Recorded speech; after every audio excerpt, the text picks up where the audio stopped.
Esta niña no tenía zapatos, ni apellido importante, ni idea de que, millones de años después, iba a volverse famosa sin siquiera intentarlo. No sabía escribir, no conocía el fuego, y mucho menos imaginaba que un montón de científicos en el futuro le iban a dedicar años, sí, años solo para quitarle el polvo con pinceles diminutos.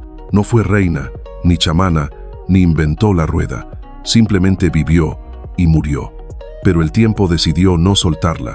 Su cuerpo quedó atrapado en piedra durante más de 3 millones de años, como si el planeta mismo hubiera querido guardar un secreto. Y ese secreto, al abrirse, cambió todo. Porque lo que quedó de ella, sus huesitos, su carita fosilizada, sus dientes de leche sin salir, nos miran desde un pasado tan lejano que parece irreal. La llamaron Selam, y sin decir una sola palabra, esta niña logró que el mundo entero se detuviera por un momento, solo para escucharla. La encontraron en el año 2000, en Dikika, una región árida del noreste de Etiopía, donde el sol cae pesado y la tierra cruje bajo los pies. Fue Seresenay Alemseged, un paleoantropólogo con más paciencia que suerte, quien tropezó con lo que parecía, al principio, un simple fragmento de piedra. Pero esa piedra tenía curvas demasiado precisas, demasiado humanas, una mandíbula diminuta, un omóplato, una columna vertebral que alguna vez sostuvo el cuerpo de una niña de apenas 3 años. Lo más loco no fue encontrarla, sino entender lo que significaba. Selam era el fósil infantil más antiguo y mejor conservado que se había descubierto hasta entonces. Tenía más de 3 millones de años, pero ahí estaba, con sus pequeños huesos aún unidos, como si no hubiera pasado ni una década. Su cráneo, sus costillas, hasta los dedos de sus pies, todo seguía ahí, enterrado en silencio, esperando que alguien supiera leer su historia, y lo hicieron. Durante 11 años, Seresenay y su equipo trabajaron con pinzas, cepillos, escáneres y toneladas de paciencia para liberar a Selam de la roca que la protegía. No era cuestión de prisa. Un movimiento mal hecho, y se perdía todo. Cada milímetro de hueso era un fragmento de memoria. Cada diente de leche era un dato. Cada vértebra, una pista. Selam no trajo respuestas simples, trajo preguntas nuevas. Porque, aunque pertenecía a la misma especie que Lucy, la famosa Australopithecus afarensis, hallada en los 70, Selam estaba mucho más completa. Y era una niña. Eso lo cambiaba todo. Lucy fue la primera en poner a temblar la narrativa. En los años 70, cuando su esqueleto apareció en Hadar, Etiopía, la comunidad científica no estaba preparada para una revelación tan directa. Alguien que vivió hace más de 3 millones de años ya caminaba erguido, sobre 2 pies, sin necesidad de ser humano como nosotros.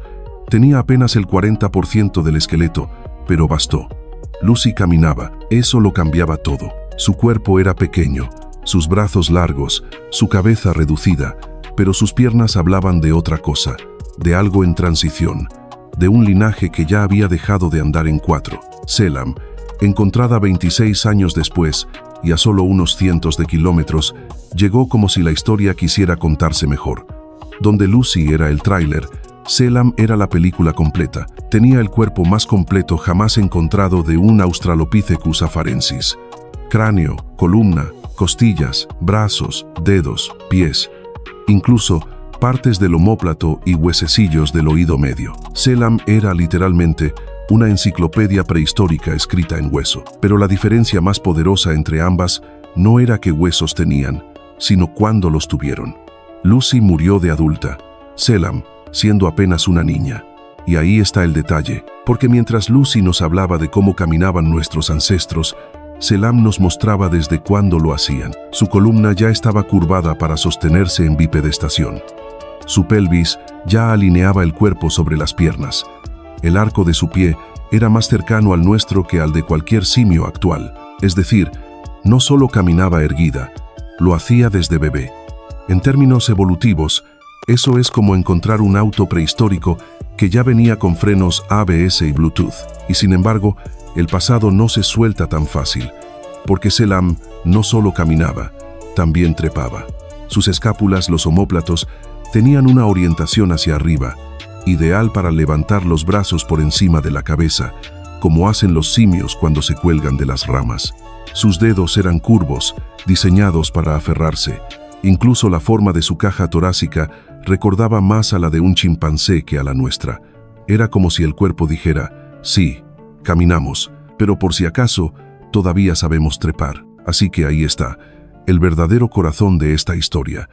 Lucy y Selam pertenecían a la misma especie, vivieron en tiempos similares, caminaron sobre la misma tierra, pero nos contaron cosas distintas. Lucy confirmó lo que ya se sospechaba.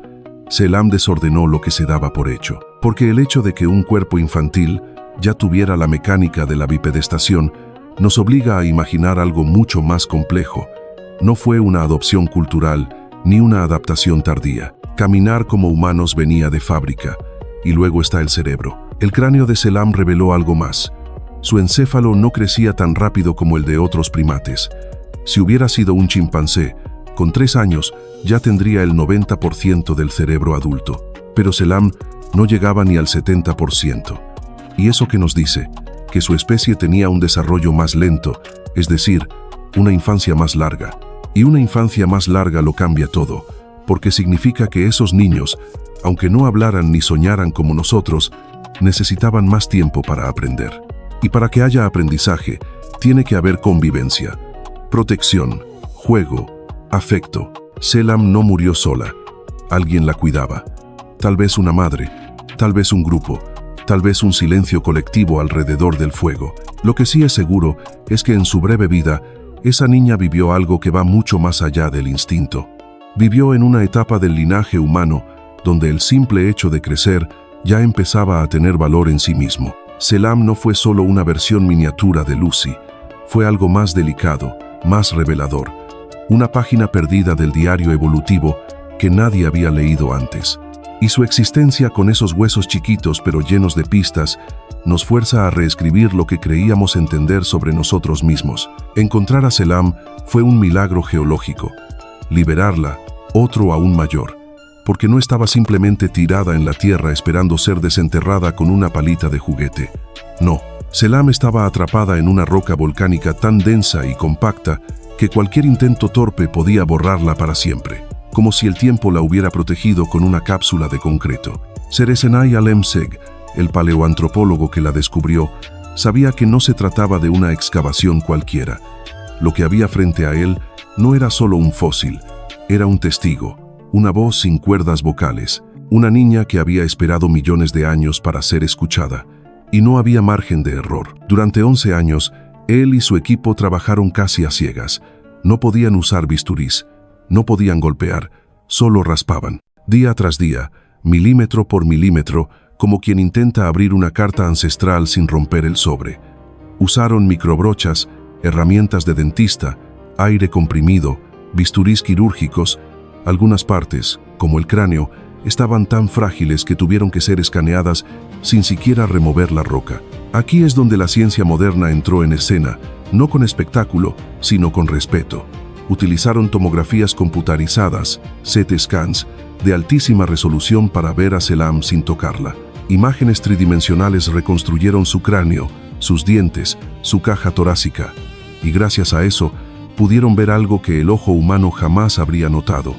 Sus dientes de leche aún no habían salido del todo. Era más pequeña de lo que parecía. Aún estaba creciendo. Aún tenía tanto por vivir. Más tarde, con software de modelado anatómico, reconstruyeron su esqueleto completo en digital. Compararon su pelvis con la de Lucy. Midieron ángulos de fémur, longitudes de metacarpos, curvaturas de vértebras. Y lo que obtuvieron fue una radiografía del pasado, pero también una especie de espejo de nuestro presente. También hicieron algo más. Recrearon su rostro. Con la ayuda de expertos en reconstrucción forense, colocaron músculo por músculo, siguiendo el mapa óseo. Y por fin, después de millones de años, una cara.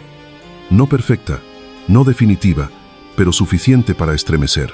Una niña pequeña, con ojos grandes y pómulos suaves. Un cruce imposible entre lo familiar y lo desconocido. No era del todo humana, pero no era tampoco otra cosa. Era simplemente una de las nuestras, en versión ancestral. Y ahí estaba el verdadero asombro. No en los huesos, no en los datos, sino en lo que provocaban. Porque la ciencia no solo sirvió para medir, sirvió para escuchar, para traducir, para conectar una vida de hace millones de años con las nuestras. Aquí y ahora, Selam no talló herramientas, no dejó huellas en las paredes de una cueva, ni formó parte de un mito antiguo. Su contribución fue silenciosa, pero crucial. Mostrarnos que, hace más de 3 millones de años, ya existía algo parecido a la infancia. Los huesos de su cráneo revelan un ritmo de crecimiento cerebral más lento que el de cualquier simio actual. A su edad, un chimpancé ya habría completado casi todo el desarrollo de su cerebro. Selam apenas iba a la mitad. El tiempo, en su cuerpo, parecía estirarse, como si la naturaleza estuviera ensayando una nueva forma de nacer, más frágil, pero con más posibilidad de aprendizaje. En un mundo donde solo sobrevive lo más rápido, lo más fuerte, su especie apostó por algo distinto. Apostó por aprender, por permitir que el conocimiento no se transmitiera por instinto, sino por experiencia compartida. Un ser que necesita tanto tiempo para crecer no sobrevive solo. Cada día que ese cuerpo infantil permanecía vivo, implicaba la existencia de otro cuerpo que cuidaba, que protegía, que estaba cerca. La infancia, vista así, no es solo una etapa del desarrollo, es la prueba de que había vínculo, paciencia, presencia. Selam tenía dedos curvos para trepar, una pelvis para caminar erguida y una caja torácica que respiraba como nosotros. Pero debajo de todo eso, había una estructura aún más reveladora: la necesidad de compañía. La historia escrita en sus huesos no habla de batallas ni de conquistas. Habla de espera, de abrigo, de un tipo de evolución que no dejó herramientas, sino miradas, gestos, afectos. Un linaje que empezó a caminar lento, no por torpeza, sino porque alguien iba al lado. La especie a la que pertenecía no sabía hablar, pero ya escuchaba. No sabía escribir, pero ya enseñaba. No construía casas, pero ya sabía quedarse. Selam no volvió a hablar. No hay voz en su registro fósil. Ninguna palabra, ningún canto, ningún gesto detenido en el tiempo. Solo huesos envueltos en polvo milenario. Pero esos huesos fueron suficientes para cambiar el modo en que nos miramos. En su pequeño cuerpo, la historia de nuestra especie no se cuenta en grandes hazañas, ni en tecnología, ni en conquistas. Se cuenta en detalles pequeños. Un diente que no ha salido, una vértebra que aún no endurece, una curva en el pie que apunta al suelo firme. Detalles que, juntos, no explican el futuro, lo contienen. Selam no vino del pasado. Permaneció ahí, y lo hizo durante millones de años, como si supiera que todavía no estábamos listos para entenderla. Cuando por fin la escuchamos, no gritó, solo dejó que la ciencia le quitara el polvo, que la memoria colectiva hiciera espacio, que el silencio se llenara con posibilidades. No hay forma de saber cómo murió. No sabemos si alguien la lloró, si su ausencia dejó un hueco en algún grupo perdido bajo el sol etíope. Pero hoy, en este presente ruidoso y brillante, su presencia es una pausa, una de esas que no interrumpen, que invitan a quedarse. Selam no está aquí para que la admiremos, ni para que la glorifiquemos. Solo está, y con eso basta. Quedan muchos otros como ella, escondidos en capas de tierra, cubiertos de millones de años de olvido. No tienen nombre, ni rostro, ni historia escrita, pero en algún momento alguien los encontrará, y al hacerlo, volverán a decir lo que Selam nos dijo sin voz, que venimos de lejos, pero no venimos solos.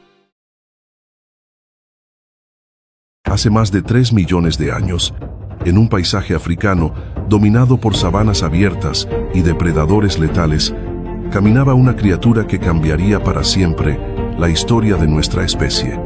Lucy, una Australopithecus afarensis, cuya existencia ha sido clave para entender nuestros orígenes. Gracias a décadas de estudios y descubrimientos recientes, hoy podemos reconstruir fragmentos de su vida y su muerte con un nivel de detalle nunca antes posible. Exploraremos los desafíos extremos que enfrentó, los momentos que definieron su existencia, quizá los primeros indicios de lo que algún día nos haría humanos. Así se vivía y se moría.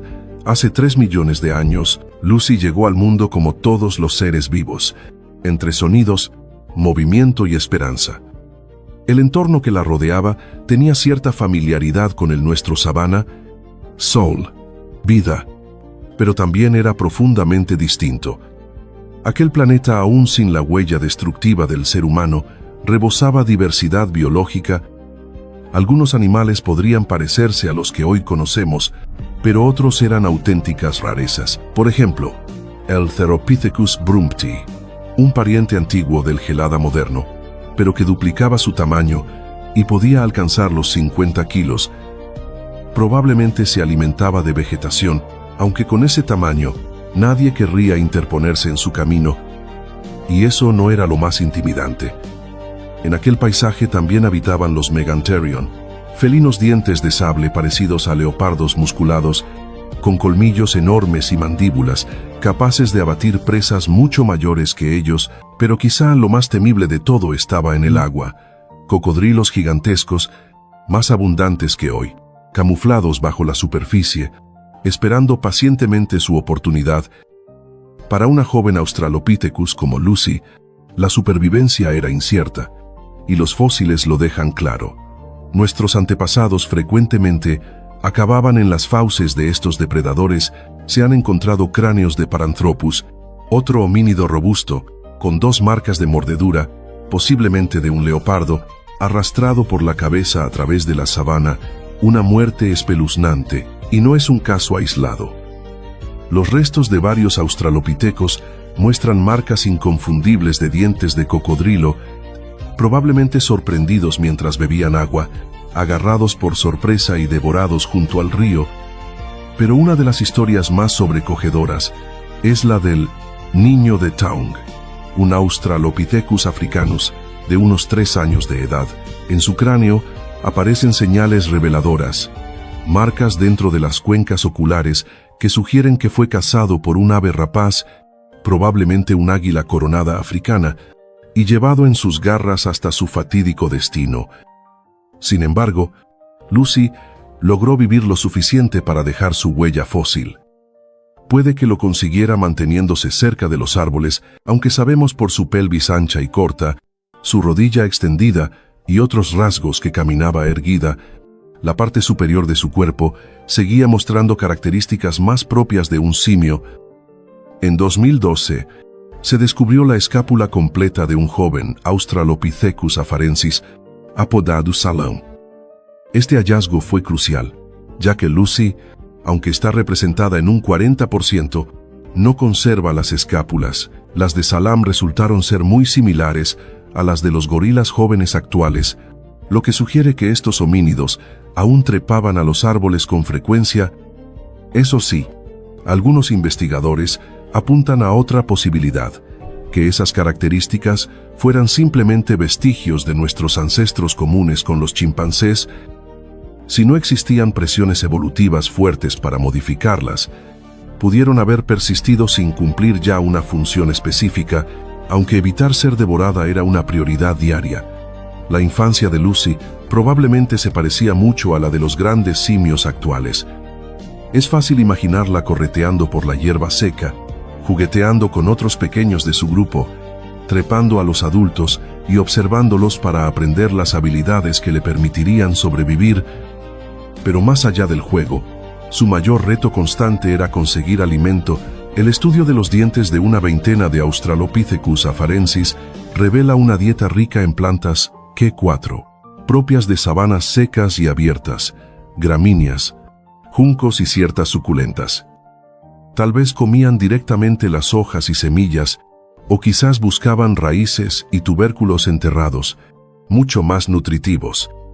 Estos recursos subterráneos, difíciles de alcanzar, no solían ser muy disputados, lo que suponía una ventaja para aquellos homínidos con la destreza necesaria para desenterrarlos, a diferencia de nuestros parientes vivos más cercanos como chimpancés y gorilas, que raramente consumen estos alimentos.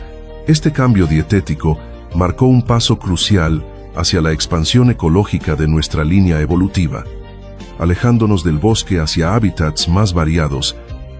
Sin embargo, que no hubiera mucha competencia por ese alimento no significa que su vida fuera sencilla. Fósiles de australopithecos que vivieron 1 millón de años después muestran en sus dientes señales de estrés estacional, lo que sugiere épocas de escasez.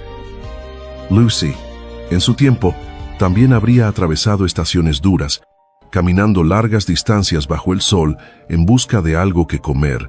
Un hallazgo realmente asombroso que nos conecta con aquella época son las huellas fosilizadas de la Étoile.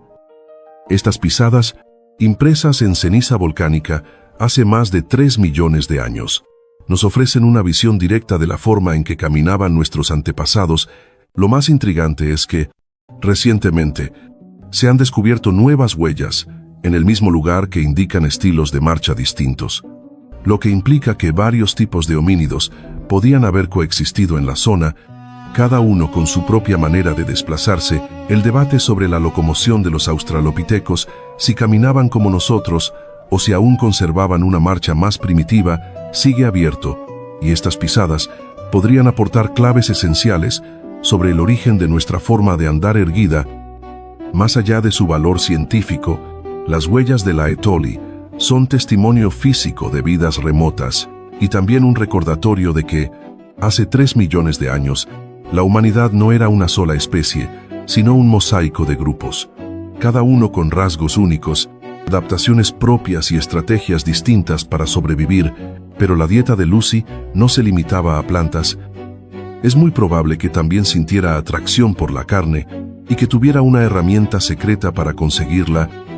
Muchos primates actuales utilizan objetos para acceder a los alimentos, así que es razonable suponer que los primeros homínidos también empleaban herramientas, aunque rudimentarias. La diferencia clave entre ellos y otros primates es que nuestros ancestros aprendieron a transformar y mejorar sus herramientas, especialmente las de piedra. Durante años se creyó que las herramientas más antiguas pertenecían al género Homo, concretamente Homo habilis, y databan de hace unos 2,5 millones de años. Pero todo cambió cuando se hallaron en Kenia instrumentos tallados con una antigüedad de 3 millones de años. Son contemporáneos a Lucy. Este conjunto, conocido como Lomekwi, representa las herramientas de piedra modificadas más antiguas jamás descubiertas. Además, se han encontrado huesos de animales con marcas de corte de hace 3,4 millones de años, lo que sugiere que los homínidos de esa época ya consumían carne y tal vez usaban herramientas para obtenerla. Esto plantea preguntas fascinantes. ¿Cómo obtenían la carne?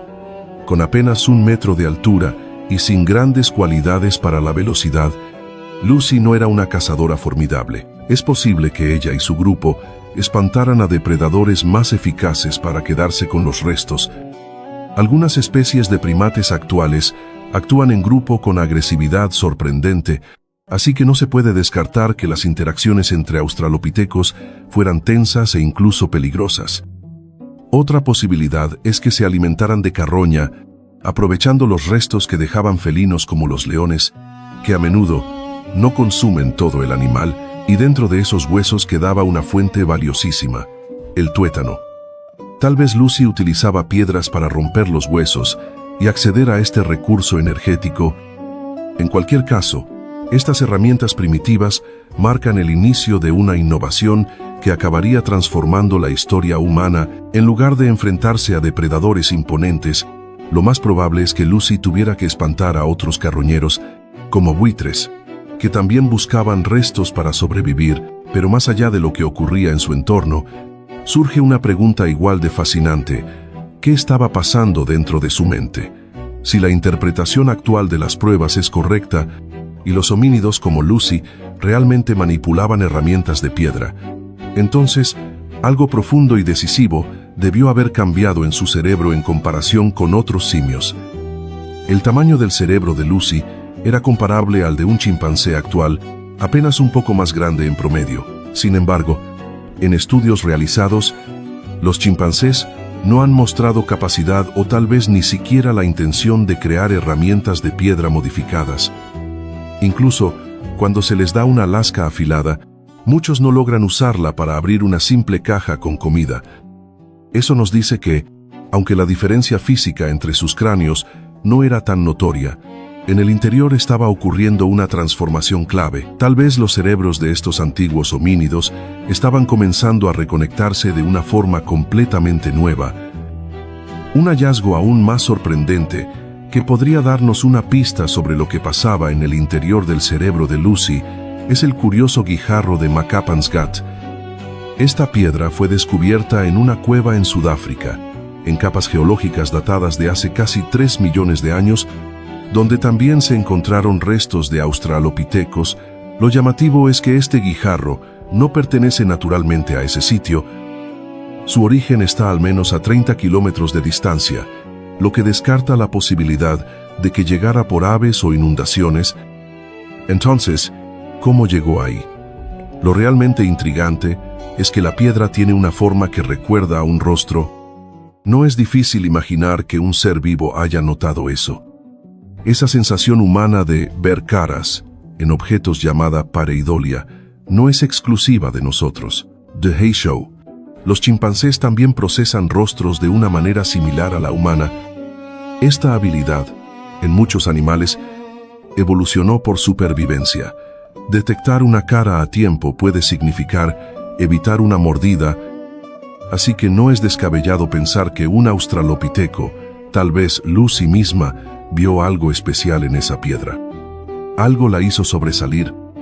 Tal vez, en un impulso difícil de explicar, alguien la llevó a la cueva. Este simple gesto podría ser una señal poderosa de que la mente de esos antiguos homínidos estaba cambiando de forma profunda, aunque sutil. Lo más fascinante de todo es que, hasta ahora, las réplicas internas, endocasts, de los cerebros de los australopitecos no muestran grandes diferencias estructurales con los de los chimpancés, lo que sugiere que el cambio fue diminuto a nivel físico, pero gigantesco en términos de impacto. Quizá todo lo que hoy entendemos como creatividad, arte o imaginación comenzó con un instante como ese, un momento de asombro frente a una piedra con rostro, en manos de un ancestro curioso. Lucy no era simplemente un simio que caminaba erguido. Ella representaba uno de los primeros pasos, aunque aún inciertos en el camino, hacia lo que hoy llamamos humanidad. Uno de los momentos más importantes en su vida, como el de muchas hembras en la historia evolutiva, probablemente fue el parto. Y no debió ser fácil. A medida que nuestros antepasados empezaban a caminar en dos piernas, la estructura de la pelvis fue cambiando, haciéndose más estrecha. Al mismo tiempo, el tamaño del cerebro de los bebés comenzaba a aumentar lentamente. Esta combinación seguramente complicó el proceso de nacimiento. Para nacer, es probable que los bebés de Australopithecus tuvieran que girar dentro del canal del parto, lo cual hacía del alumbramiento un evento más complejo que en etapas evolutivas anteriores. Esto pudo haber llevado a un cambio importante, que el parto dejara de ser un acto solitario, como suele ser entre chimpancés, y comenzara a requerir la ayuda de otras hembras. Quizá Lucy fue asistida por su madre o por otras compañeras de grupo.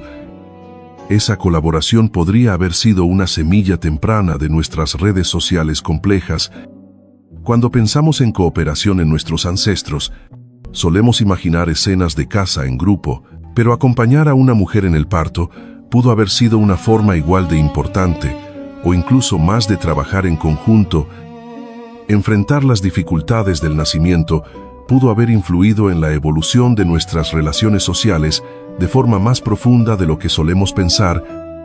Sobre el papel del padre en la crianza, las opiniones científicas siguen divididas. Parte del debate gira en torno a la diferencia de tamaño entre machos y hembras, un fenómeno conocido como dimorfismo sexual, en especies donde los machos son mucho más grandes, como los gorilas espalda plateada o los mandriles. Es común que un solo macho intente monopolizar a todas las hembras y no participe activamente en la crianza. Verdaderos gigantes que dominan por fuerza más que por cuidado. En comparación, los humanos modernos muestran menos diferencia de tamaño entre sexos, y los hombres suelen involucrarse activamente en la crianza de los hijos. Algunos estudios sobre Australopithecus afarensis sugieren que había un dimorfismo marcado, lo que indicaría una estructura social más parecida a la de otros primates. Pero otros expertos defienden que las diferencias eran parecidas a las humanas, lo que abriría la puerta a una paternidad más comprometida. Apoyando esta segunda idea, hay indicios de que los australopitecos crecían más lento y tenían infancias más largas que los simios actuales. Eso puede estar relacionado con la necesidad de aprender habilidades como el uso de herramientas de piedra o estrategias de vida más sofisticadas. Todo eso requiere tiempo y, sobre todo, cuidado. Alguien tenía que estar presente para enseñar y proteger. ¿Pudo haber sido el padre? Tal vez, pero aún no podemos afirmarlo con certeza. El problema es que no contamos con esqueletos completos de un macho y una hembra de la misma época y especie. Para comparar directamente, los fósiles disponibles no solo están fragmentados, sino que también provienen de momentos muy distintos, separados por cientos de miles de años. Y en tanto tiempo, cualquier especie puede cambiar de forma significativa, sea cual sea el recorrido de la vida de Lucy. Llegó un momento inevitable. Su fallecimiento. Sí, murió, perdón por el spoiler. A juzgar por las fracturas en sus huesos, algunos científicos han propuesto que pudo haber caído desde cierta altura. Sin embargo, otras voces apuntan a que esos daños podrían haber sido provocados después de su muerte, tal vez por animales carroñeros. Sea como fuere, es posible que su partida haya sido profundamente sentida por su grupo. Sabemos que los seres humanos lloramos a nuestros muertos. Incluso los chimpancés, nuestros parientes vivos más cercanos, han demostrado conductas de duelo, en especial ante la pérdida de sus crías, a quienes acompañan durante días. Si los australopitecos establecían vínculos tan estrechos como se sospecha, cuesta imaginar el dolor que pudieron sentir al velar su cuerpo. Lo que jamás habrían podido imaginar es que, más de 3 millones de años después, la humanidad entera seguiría velando a Lucy, no con lágrimas, sino con asombro, respeto y admiración.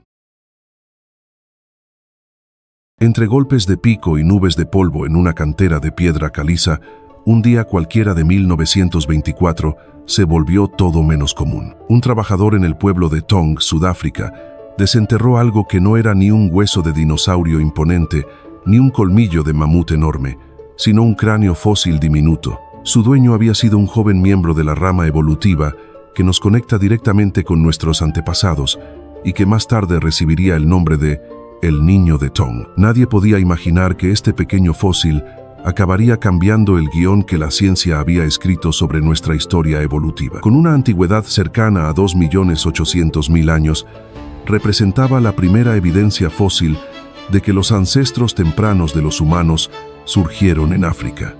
Pero la trama tenía otro giro. El cráneo apareció rodeado de un banquete de huesos de animales pequeños, muchos de ellos fracturados, como si hubieran pasado por las manos de un carnicero experto. Durante décadas, esto se interpretó como prueba de que Australopithecus, la especie del Niño de Tong, era un depredador voraz, un supuesto simio asesino de la prehistoria. Pasaron más de 80 años antes de que se revelara la verdad.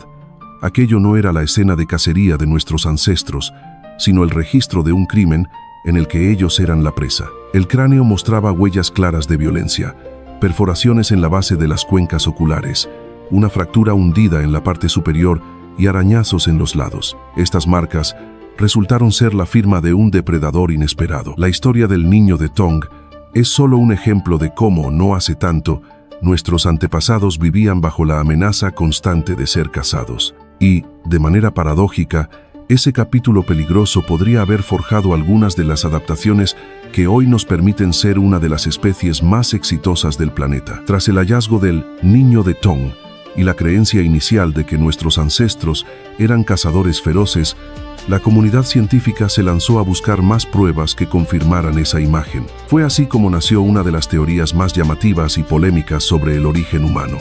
A mediados del siglo XX, el mundo todavía llevaba las cicatrices de 2 guerras mundiales. No era extraño que muchos pensadores vieran la violencia y la agresión como motores fundamentales de la historia humana. En ese ambiente intelectual, el antropólogo Raymond Dart presentó una propuesta que encajaba perfectamente con el espíritu de la época.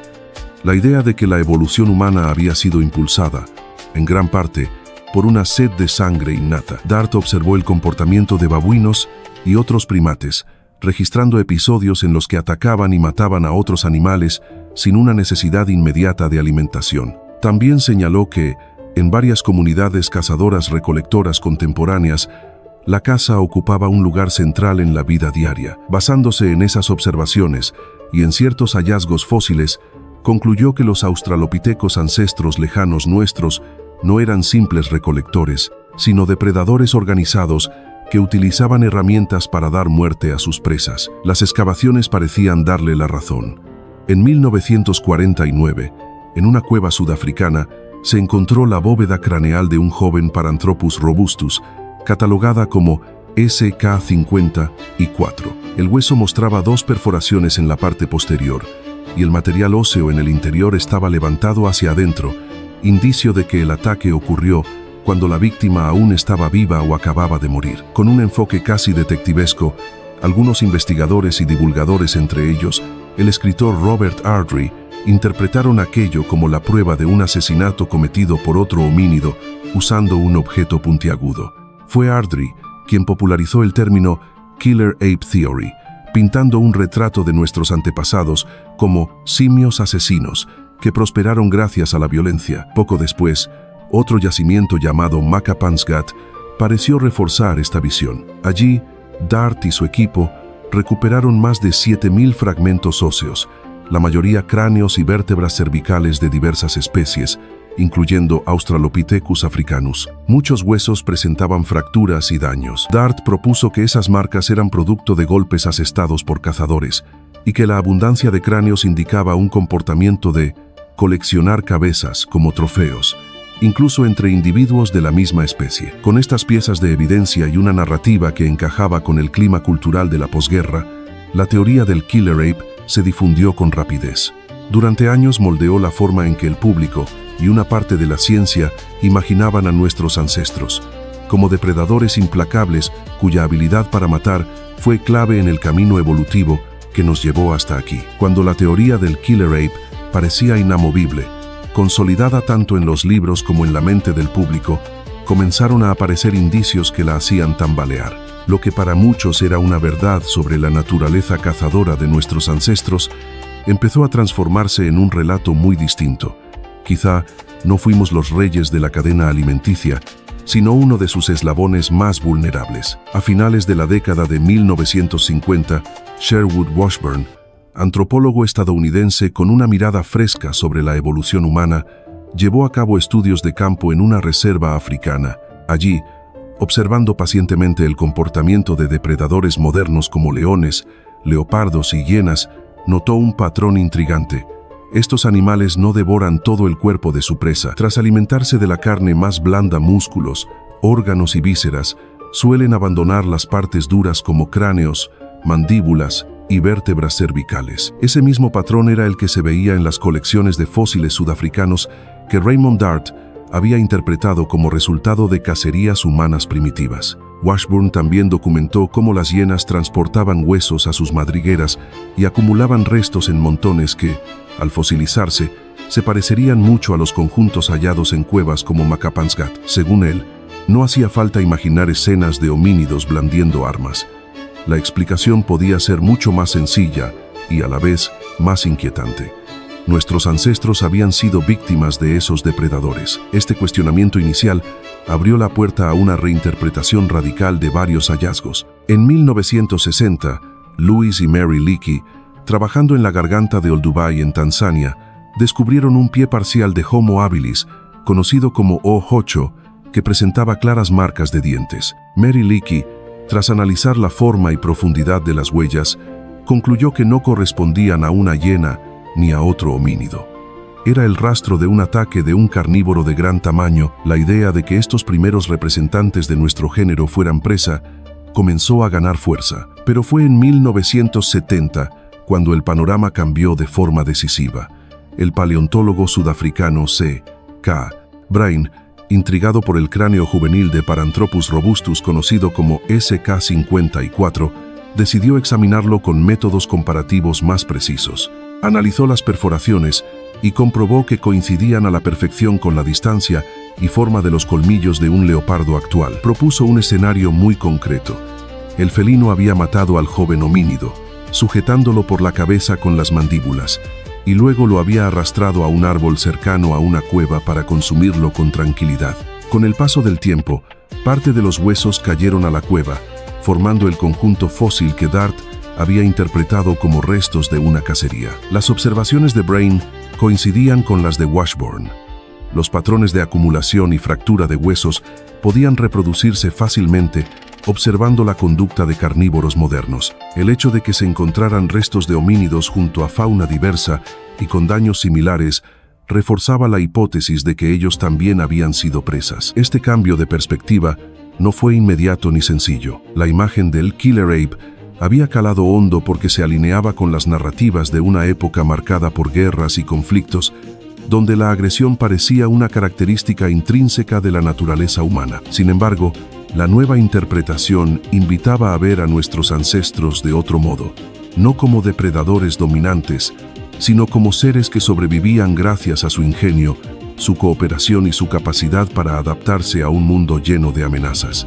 Y esa mirada, lejos de restarles importancia, revelaba una historia evolutiva quizá aún más impresionante. Con el paso de los años, las nuevas perspectivas sobre el papel de nuestros ancestros en la cadena alimenticia terminaron regresando al fósil que había iniciado gran parte del debate, el célebre niño de Taung. Y esta vez, la historia que reveló fue mucho más compleja que un simple encuentro entre cazador y presa.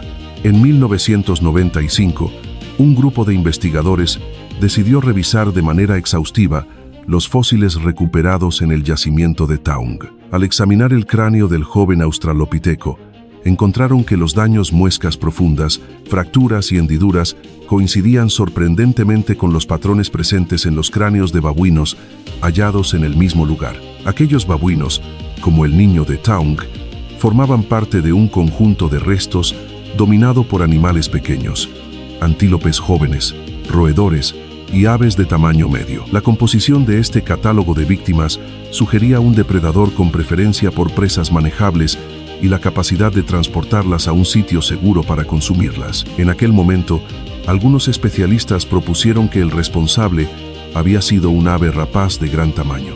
La idea parecía arriesgada, pero en 2006 obtuvo un respaldo contundente.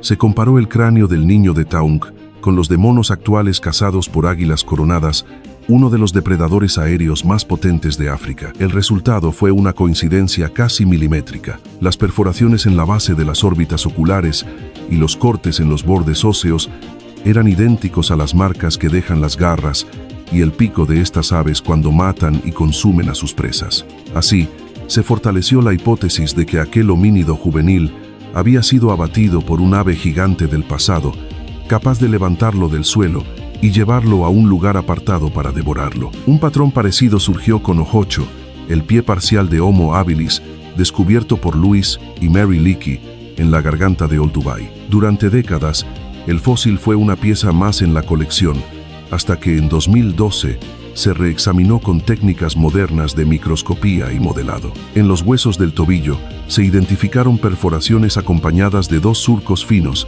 perfectamente alineados con las crestas dentales de los cocodrilos. Estos reptiles, maestros del ataque por sorpresa, se ocultan bajo el agua hasta que, en un instante, lanzan un mordisco letal, arrastrando a su víctima hacia el fondo. Las marcas en Ojocho reproducían exactamente ese tipo de daño, lo que apuntaba a un ataque en la orilla de un río o lago. Con estas evidencias, la narrativa propuesta por Raymond Dart sobre homínidos agresivos perdió aún más terreno. La imagen que emergía era la de pequeños grupos de ancestros obligados a convivir con una amplia gama de amenazas: felinos de gran tamaño, hienas, aves rapaces, reptiles gigantes y otros depredadores oportunistas. África, durante el Plioceno y el Pleistoceno, no era un escenario de dominio humano, sino un tablero de supervivencia donde nuestra línea evolutiva debía adaptarse o desaparecer. Esa presión constante dejó huellas en nuestro cuerpo y comportamiento. El aumento progresivo de la estatura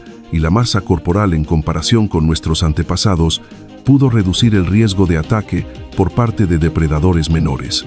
La locomoción bípeda ofreció ventajas claras: una mejor visión panorámica para detectar peligros a distancia, la capacidad de desplazarse con rapidez mientras se transportaban alimentos o crías, y una presencia más imponente frente a posibles atacantes. Al liberar las manos, se abrió la posibilidad de arrojar piedras o palos, un comportamiento que los chimpancés todavía practican, aunque con menor precisión que nosotros. La evolución del lenguaje añadió otra capa de defensa. Mientras que muchos primates cuentan con llamadas de alarma específicas para distintos depredadores, el habla humana permitió planificar y coordinar acciones antes de que la amenaza se materializara. La anticipación se convirtió en una herramienta tan vital como la fuerza física. Aún así, ser bípedos, cooperativos y comunicativos no garantizaba la supervivencia. El niño de Taung, SK-54 y OH compartían esas capacidades y, sin embargo, no evitaron su destino.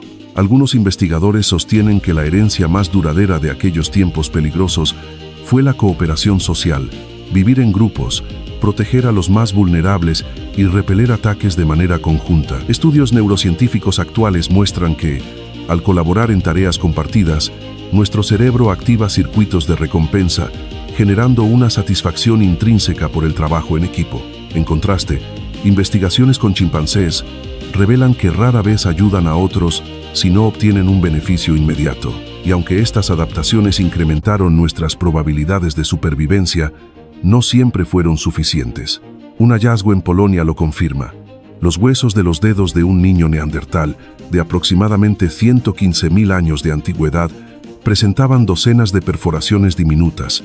Estas marcas, inconfundibles para los paleontólogos, solo podían explicarse si los huesos habían pasado por el tracto digestivo de un ave grande. Incluso en el Pleistoceno tardío, nuestros parientes cercanos seguían enfrentando y perdiendo batallas contra depredadores alados, tal como le ocurrió al niño de Taung cientos de miles de años antes. Reconocer las señales de la depredación en nuestra historia no solo ha transformado la forma en que entendemos a nuestros ancestros, sino que también nos ha revelado que gran parte de lo que somos nació de la necesidad de sobrevivir en un mundo implacable. Adaptaciones como la cooperación, el ingenio, la capacidad de anticiparnos al peligro o incluso nuestra forma de movernos y comunicarnos surgieron en respuesta a amenazas que nos acechaban día y noche. Hoy, aunque ya no compartimos territorio con leopardos gigantes ni con aves rapaces del tamaño de un hombre, seguimos llevando en nuestro cuerpo y en nuestra mente la herencia de aquel tiempo. Y quizá, en esa memoria silenciosa de haber sido presa, reside una de las claves para entender por qué seguimos aquí. En una época perdida entre glaciaciones y vastas llanuras sin nombre, hace aproximadamente 50.000 años, un individuo distinto y próximo a la vez se desplazaba por los valles que hoy forman parte del norte de Irak. Shanidar I, conocido por algunos como Nandi, vivió en un mundo donde la supervivencia era una tarea diaria y la compasión una posible sorpresa. Lo que la ciencia actual ha logrado extraer de sus restos es más que polvo ancestral. Son huellas de infancia, señales de una dieta adaptada, evidencias de heridas profundas y de vínculos sociales difíciles de imaginar en silencio.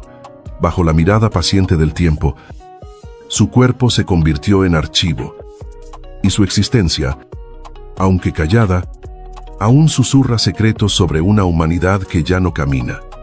Pero no ha sido olvidada. Esta es la vida, y también el ocaso, de un Neandertal. En todas las especies de grandes simios, incluidos los humanos y nuestros parientes más cercanos, la infancia representa una etapa de descubrimiento y aprendizaje, pero también de fragilidad. Para los neandertales, esta fase vital no fue diferente, aunque muchos de los detalles de sus primeros años se han desvanecido en el silencio de los milenios. Algunos vestigios conservan huellas elocuentes de una niñez difícil. Durante el Pleistoceno, una era marcada por climas más fríos que los actuales. Los neandertales vivían como grupos nómadas, recolectores y cazadores, enfrentando un entorno donde el alimento, el calor y la seguridad no eran certezas, sino búsquedas constantes. En un niño neandertal, hallado en el oeste de Francia, las líneas de estrés en el esmalte dental hablan de momentos de profundo desgaste físico, episodios que pudieron estar ligados a enfermedades o carencias nutricionales, quizá en el crudo transcurso de un invierno particularmente severo. Sin embargo, este individuo, en su adversidad, conoció más fortuna que otros. En Mullingersee se descubrieron los restos de al menos 6 neandertales, 2 adultos, 2 adolescentes y 2 niños. Sus huesos, que datan de hace unos 100.000 años, yacen fragmentados, seccionados, desmembrados, con claras evidencias de procesamiento antrópico. Cada pieza ósea fue hallada contra la pared oriental de la cueva, mezclada con restos de fauna, completamente desarticulada. El patrón observado sugiere con fuerza la práctica del canibalismo, y todo indica que los cuerpos fueron tratados en un mismo episodio de violencia organizada. Sea cual sea la causa, hambre extrema, ritual, conflicto. Este evento dejó una marca imborrable en el registro arqueológico de una especie que, pese a su cercanía con nosotros, también conoció la dureza más implacable del destino. En la vasta e irregular cartografía del comportamiento humano ancestral, hay prácticas que se asoman como sombras, difíciles de medir, aún más de juzgar. Entre los neandertales, el canibalismo no parece haber sido una constante cotidiana, sino más bien una posibilidad ocasional, nacida del desespero extremo o de circunstancias que hoy apenas podemos entrever. En momentos de escasez absoluta, cuando los grandes herbívoros desaparecían de los valles y el hambre se alzaba como única certeza, no se puede descartar que incluso individuos como Nandi hayan tenido que recurrir a medidas extremas para sobrevivir, pero la vida entre los neandertales no fue solo privación y crudeza. Hace unos 80.000 años, en lo que hoy son las playas de Normandía, un grupo familiar habitó entre las dunas, dejando tras de sí herramientas, fragmentos óseos, y algo aún más frágil y conmovedor, huellas minúsculas. De las 257 impresiones descubiertas en ese suelo antiguo, la mayoría pertenecían a niños y jóvenes. Uno de ellos, con apenas 2 años de edad, aquellos rastros sobre la arena, protegidos por milenios de viento y tiempo, dan testimonio mudo de una escena cotidiana. En un entorno azotado por el clima, quizá los más pequeños se agachaban a recoger conchas junto al mar. Tal vez sus hermanos mayores les urgían a no quedarse atrás. Quizá aquel infante de 2 años caminaba con cautela, sujetando la mano de su madre mientras el terreno se deslizaba bajo sus pies. Incluso se ha documentado la presencia de un cánido salvaje, quizás un lobo, siguiendo los pasos de la familia. Estos indicios, aunque mínimos, son extraordinarios por su capacidad de evocación, vestigios de ternura en medio de la lucha diaria para alguien como Nandi. Crecer significaba también adentrarse en un aprendizaje constante, aprender a tallar la piedra con precisión, transformar el sílex en herramientas afiladas, dominar la técnica de descarnar animales y cocinarlos sobre el fuego eran saberes esenciales para la subsistencia. Aunque rara vez quedan pruebas materiales de estos aprendizajes infantiles, algunos indicios han emergido. En la cueva de Cueva Negra, al sureste de la península ibérica, se hallaron 244 restos de aves, principalmente palomas y chovas, datados en el Pleistoceno. Muchos de estos huesos presentaban señales claras de corte y quemado, y entre ellos, algunas incisiones pequeñas, imprecisas, que bien podrían haber sido obra de manos infantiles. Tal vez pequeños dedos neandertales practicaban allí sus primeras lecciones en el arte de obtener alimento en un mundo que no admitía errores. No todas las heridas del pasado se desvanecen con el tiempo. Algunas quedan marcadas en el hueso como testigos silenciosos de una vida atravesada por el dolor. En el caso de Nandi, lo que se conserva de su cuerpo revela un historial de sufrimiento poco común en el registro arqueológico. Las marcas en su esqueleto reflejan no solo una existencia prolongada, sino una vida profundamente condicionada por múltiples traumas físicos. En algún momento de su juventud o adultez, sufrió una lesión devastadora en el lado derecho del cuerpo. El brazo quedó completamente fracturado y, aunque logró sanar, El resultado fue una extremidad atrofiada. Delgada y visiblemente reducida, la parte inferior del antebrazo derecho estaba ausente por completo y el hueso restante presentaba un ángulo puntiagudo que ha llevado a algunos especialistas a considerar, aunque sin certeza absoluta, la posibilidad de que se tratara de una amputación deliberada y exitosa, quizás una de las más antiguas documentadas, lo más notable. Sin embargo, no es solo la gravedad de sus lesiones, sino el hecho de que sobreviviera a ellas durante tanto tiempo. Esta fractura, al haberse cerrado en una forma estable aunque deformada, sugiere cuidados posteriores y un largo proceso de recuperación. Las circunstancias que evitaron una muerte inmediata por hemorragia permanecen desconocidas, pero difícilmente pueden explicarse sin una intervención externa. Además de esta lesión mayor, Nandi recibió un golpe violento en el lado izquierdo del rostro, que fracturó su cráneo y alteró la forma de la cuenca ocular, afectando probablemente su visión en ese ojo. También se han identificado fracturas en el pie, así como daños en las rodillas y en una de las piernas, lo que debió de alterar notablemente su forma de caminar. A todo esto se suma otra lesión craneal, independiente de las anteriores, que también dejó una deformación evidente. Y por si fuera poco, el interior de ambos canales auditivos presenta crecimientos óseos anómalos, que indican algún grado de pérdida auditiva. Esta condición puede haber sido provocada por un traumatismo previo, aunque no se descarta una patología congénita conocida como hiperostosis esquelética idiopática difusa, DISH, por sus siglas en inglés. El orden cronológico exacto de estas heridas es incierto, pero su acumulación habla de un cuerpo castigado por los años y los accidentes. Lo que sí puede afirmarse con claridad es que ninguna de estas lesiones, y mucho menos su conjunto, habría sido superada en soledad. Nandi necesitó, y aparentemente recibió, asistencia, alimento y protección continuada. Alguien curó sus heridas, lo sostuvo en la recuperación y lo acompañó en su andar desigual, en un tiempo sin anestesia, sin medicina estructurada. Su larga supervivencia solo es explicable a través del cuidado colectivo. El dolor y la supervivencia, entrelazados como hilos invisibles en la vida de Nandi, no fueron los únicos protagonistas de su historia.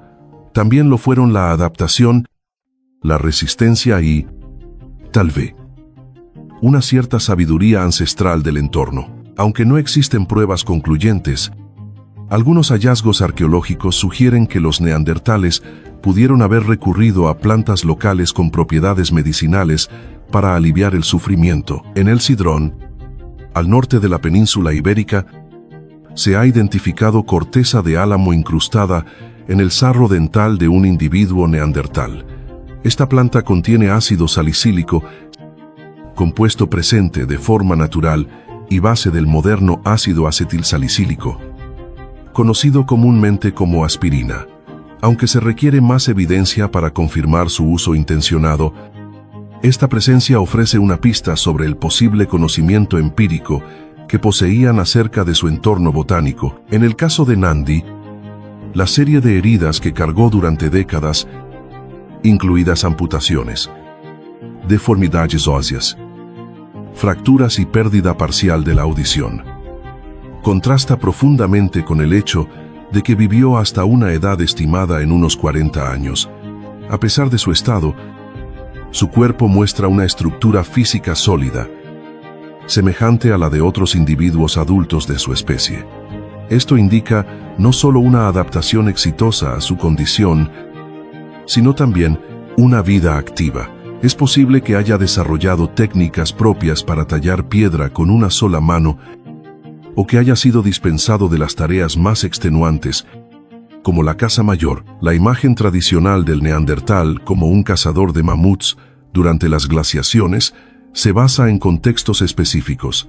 En Alemania, hace unos 125.000 años, se han encontrado evidencias de cacerías organizadas de elefantes de colmillo recto animales que podían superar las 11 toneladas. La complejidad de estas acciones apunta a una planificación avanzada y una cooperación social destacada. Sin embargo, Nandi no vivía en esas latitudes, ni en aquel periodo. Las condiciones climáticas alrededor de la cueva de Shanidar, en la actual región del Kurdistán iraquí, no parecen haber sido extremas. El entorno, por lo que se ha podido reconstruir, probablemente se asemejaba al paisaje actual: montañas quebradas, valles amplios y estaciones marcadas. En este contexto, la dieta de Nandi y su grupo se sustentaba principalmente en presas más ágiles y menos monumentales. La mayoría de los restos faunísticos hallados en la cueva pertenecen a cabras salvajes, animales aún presentes en la región, que ascienden y descienden por las laderas con notable destreza. Cazar este tipo de presas exigía un conocimiento profundo del terreno. Es probable que los neandertales aprovecharan rutas de tránsito animal, emboscando desde puntos elevados o arrojando proyectiles con precisión. La frecuencia de estos restos permite además suponer una ocupación estacional de la cueva. Incluso hoy, los pastores locales guían sus rebaños hacia los valles en invierno y regresan a zonas más altas durante la primavera. Un patrón que tal vez ya se practicaba en tiempos de Nandi. En regiones cercanas, como el desierto sirio de Al-Qaum, se ha descubierto una punta de lanza de sílex aún incrustada en una vértebra cervical de un asno salvaje. El animal, probablemente interceptado mientras migraba hacia lagos estacionales, representaba una fuente importante de alimento para grupos como el de Nandi. Aunque insuficiente para cubrir necesidades prolongadas, los neandertales poseían cuerpos robustos y metabolismo acelerado. Su estilo de vida extremadamente activo requería un consumo energético muy elevado, posiblemente un 15% más que el del ser humano moderno. En climas fríos, se estima que podían necesitar hasta 7.000 calorías diarias. Para un grupo familiar de 10 personas, esto significaba cazar hasta 3 renos por semana. Tal exigencia energética los obligaba a aprovechar cada parte del animal: órganos, médula, lengua, cerebro. Incluso los recursos más humildes, como larvas o insectos hallados bajo troncos o entre los restos de sus presas, seguramente formaban parte de su alimentación habitual. En esta economía de subsistencia rigurosa, no había espacio para el desperdicio ni para la delicadeza alimentaria. Cada fragmento comestible era vital para sostener una vida marcada por la necesidad, la resistencia física y la estrecha dependencia del grupo. A medida que los rastros arqueológicos se vuelven más nítidos, también se complejiza nuestra imagen de los neandertales. No fueron simples cazadores de carne, sino comunidades con dietas, saberes y tecnologías mucho más variadas de lo que antes se pensaba. En la misma cueva de Shanidar, donde se hallaron los restos de Nandi, otro individuo conocido como Shanidar III conservaba en el sarro dental microfósiles reveladores. No solo consumía carne de cabra o équidos salvajes, también formaban parte de su alimentación frutos como los dátiles, semillas silvestres y gramíneas como el beso. La recolección de estos diminutos granos exigía una dedicación intensa y metódica, implicando una organización del tiempo colectivo centrada en la obtención de calorías desde múltiples fuentes. Este elevado requerimiento energético, más que un obstáculo logístico, tuvo repercusiones estructurales en la organización de la vida cotidiana neandertal. Para mujeres en edad reproductiva, por ejemplo, obtener suficiente alimento mientras criaban a sus hijos implicaba un esfuerzo constante. El modo en que estas comunidades evaluaban la capacidad de su territorio para sostener al grupo o las estrategias que desarrollaban para afrontar la escasez son cuestiones que aún se investigan. Algunos investigadores han propuesto que la alta demanda calórica, comparada con la de humanos anatómicamente modernos, más eficientes en términos metabólicos, pudo haber sido un factor que contribuyó a su declive en ciertas regiones, durante los periodos más adversos del Pleistoceno. No obstante, lo que también queda claro es que los neandertales eran profundamente adaptables. Su dieta incluía no solo grandes mamíferos, sino tortugas, moluscos e incluso osos en hibernación. Para aprovechar tal diversidad de recursos, desarrollaron una variedad notable de herramientas. Además de las clásicas piezas de piedra tallada que tanto se han conservado, en contextos especialmente favorables, también se han hallado rastros de su creatividad técnica en Italia. Por ejemplo, se descubrió que mezclaban cera de abeja con resina de coníferas para adherir puntas de lanza a astiles de madera, calentando la mezcla al fuego. Un conocimiento práctico de materiales que anticipa rudimentos de la química. La madera, al descomponerse con facilidad, ha dejado un vacío en el registro arqueológico. Sin embargo, de forma ocasional, surgen excepciones. En el abrigo rocoso de Abric Romaní, al norte de España, una herramienta de madera dejó una huella con forma de paleta en el suelo arcilloso. Su función exacta es incierta.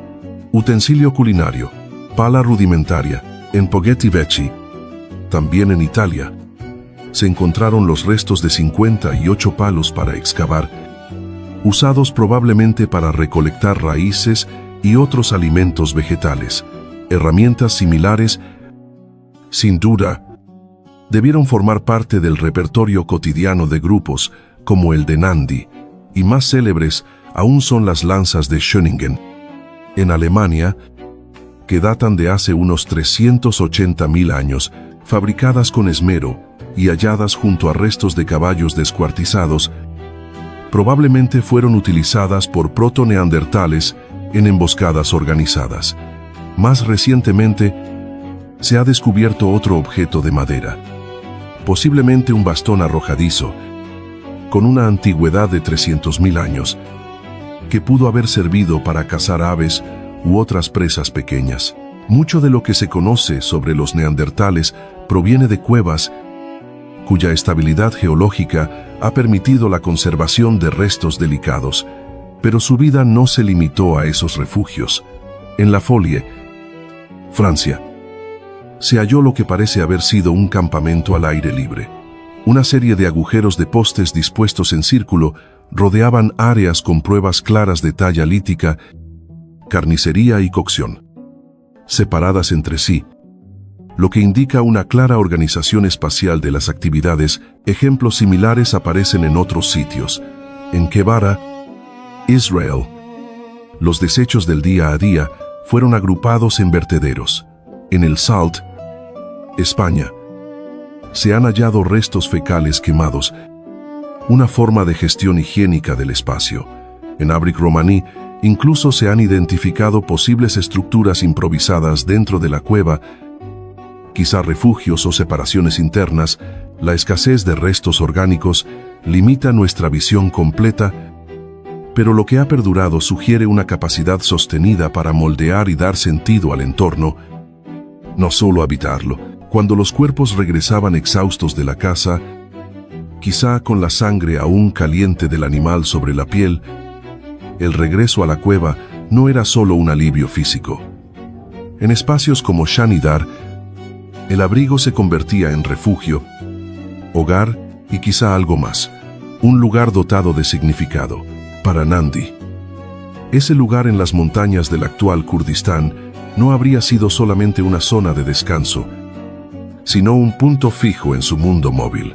Oldie, entre paredes de roca y brasas encendidas, se tejía una forma de vida que incluía memoria, relación y permanencia. La capacidad de los neandertales para dotar de sentido al espacio y al objeto trasciende lo puramente utilitario.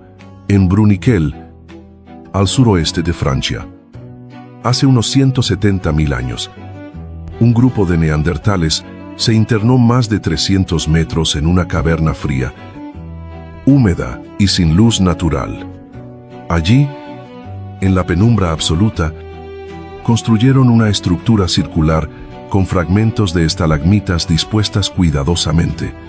Dentro de ese anillo, se hallaron restos de fuegos encendidos sobre pequeños montículos de piedra. Si las dataciones y la interpretación del contexto son correctas, se trata de una manifestación sin precedentes de comportamiento simbólico, un acto ritual o expresivo en las profundidades de la Tierra, donde nada era accidental. Esta complejidad no se limita al espacio subterráneo.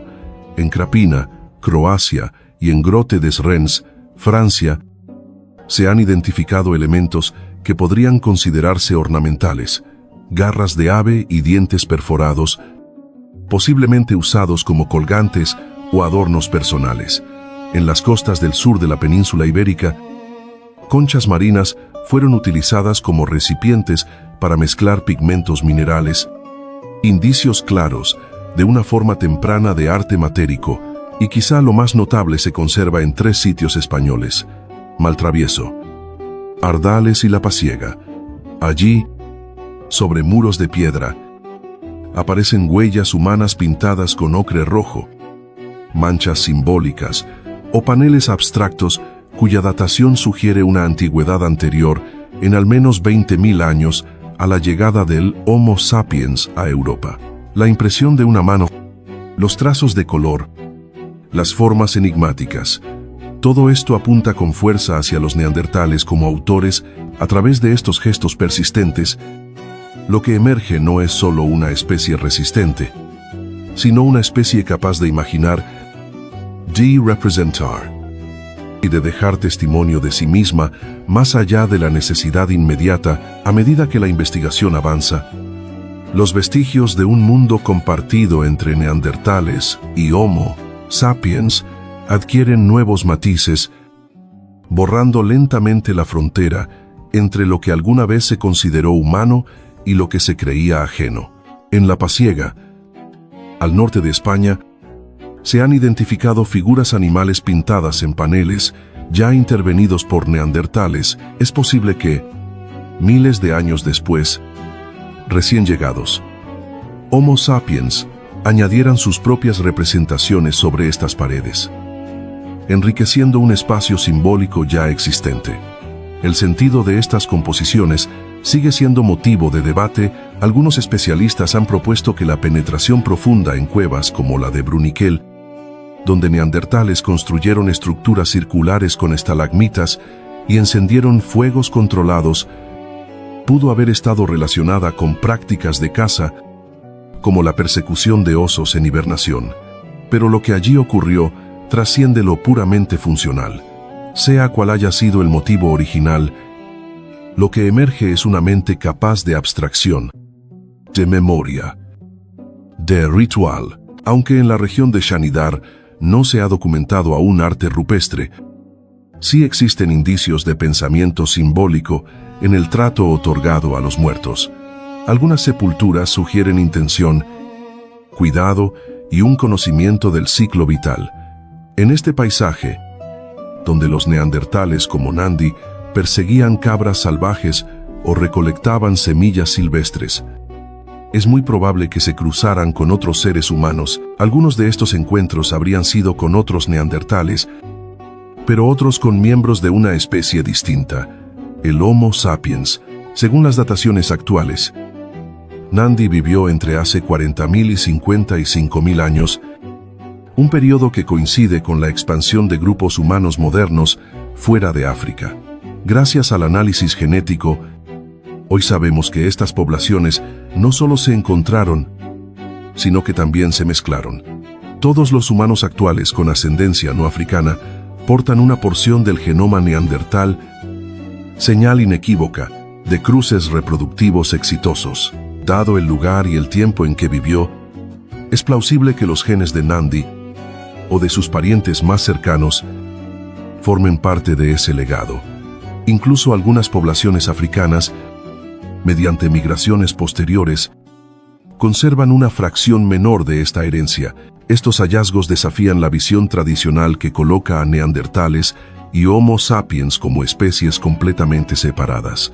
En realidad, parecen haber formado parte de un continuo evolutivo, compartiendo rasgos biológicos, entornos y, al menos en ciertos momentos, lazos familiares.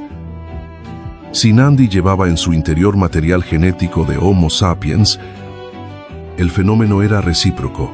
Los sapiens también absorbieron rasgos neandertales, no solo en su biología, sino quizá en costumbres y herramientas. Las interacciones entre ambos grupos fueron múltiples y complejas. Algunas habrán sido cooperativas, otras conflictivas.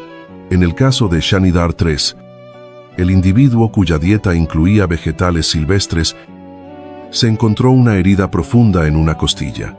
El hueso muestra signos de curación parcial, como si se hubiera intentado cicatrizar en torno a un objeto extraño, posiblemente la punta de una lanza, a diferencia de Nandi, que sobrevivió durante años a sus múltiples lesiones. Shanidar III murió poco tiempo después. No se conoce la identidad del agresor, pero la posibilidad de que se tratara de un episodio de violencia intergrupal no puede descartarse. La coexistencia de neandertales y Homo sapiens en el mismo territorio dejó una huella profunda, no solo en los estratos de sedimento o en los pigmentos sobre la piedra, sino en los propios genes que circulan hoy en los cuerpos humanos. Desde esa perspectiva, Nandi no pertenece solo al pasado, también forma parte de nuestra historia más íntima, a pesar de haber sobrevivido a lesiones graves, limitaciones sensoriales y una vida marcada por la adversidad. Nandi parece haber encontrado su final bajo el peso mismo del refugio que lo cobijó, un derrumbe en la cueva de Shanidar. Este tipo de deslizamientos aún representan un peligro en el yacimiento hoy en día, lo que refuerza la hipótesis de una muerte accidental. Pero lo más trascendente no fue cómo murió, sino cómo fue tratado tras su muerte.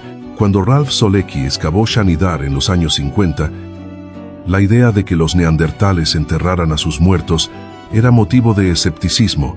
Sin embargo, los hallazgos revelaron algo notable: un esqueleto en posición fetal, Y junto a él, otros 3 individuos tan cercanos que sus huesos se entrelazaban. La coincidencia de 4 muertes accidentales en el mismo punto resulta improbable. Todo apunta a una disposición deliberada. En 2017, arqueólogos regresaron al lugar y encontraron un quinto entierro, en una depresión natural, con la cabeza apoyada sobre una piedra. El sedimento oscuro que lo rodeaba contenía restos vegetales, lo que reavivó la antigua hipótesis de Solecki sobre la posible colocación de flores. Junto al cuerpo también se halló una herramienta de piedra en la mano izquierda, tal vez colocada con intención simbólica o como objeto personal. Estos indicios, la posición del cuerpo, la materia orgánica, los objetos asociados, reflejan un comportamiento funerario complejo. Aunque el debate sobre la dimensión simbólica de estos gestos continúa, es evidente que no fueron meramente funcionales. En ellos se adivina una forma de pensamiento que reconoce la pérdida, que recuerda y que, quizá, honra. A través de Nandi y los suyos, los neandertales no se revelan como criaturas primitivas, sino como miembros de una humanidad profunda, capaz de compasión, de cuidado y de memoria. En la penumbra de Shanidar, esos gestos aún perduran. Nandi no fue una excepción. Fue un reflejo. En sus huesos quebrados, en las huellas de su comunidad, en los restos de herramientas y fuego, se revela una especie que sintió, pensó y cuidó.